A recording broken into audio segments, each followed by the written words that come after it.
Scaling of social media has been a topic that I've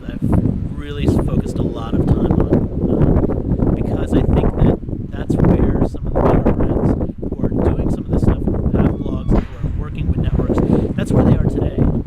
And so to scale that up and to scale it in a way that means that what you're doing is not focused on impressions, like you said, or reaching this high volume of people, but effectiveness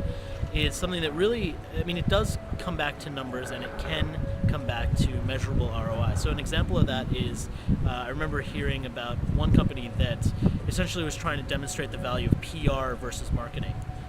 marketing being advertising in that case. And so essentially what the story that they were telling was, the advertising people were telling is, we're spending $25 million on our advertising, and that's resulting in all these sales. And PR was not really getting any credit for that. And so what they decided to do is, for their PR efforts, they set up one phone number, and for their marketing efforts, they set up a separate phone number, and they tracked them separately. And in this case, all their sales were through the telephone. And they found that 65% of all of their sales actually came from PR, not from marketing. So the bulk of the spend,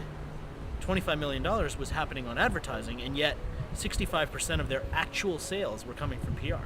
And the only way that they knew that in that case was by setting up a separate phone number. So for marketers, we're used to getting this sort of analytical data. A lot of people assume that because social media is about conversations, you can't attach that sort of data to it. But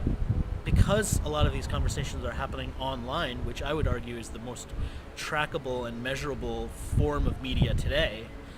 you can actually track what people do once they hear about something, where they go, what sites they visit, and if you can relate that back, and of course it depends on the sort of business that you're in, but if you can relate that back to something measurable like conversion or sales, and compare it with the money that you're spending on advertising, I think you could sit there and tell any CMO that story and say to them, you know what, we should spend here, because for this amount of spend, which is much smaller than the $25 million spend, we're getting more sales, we're getting more conversions.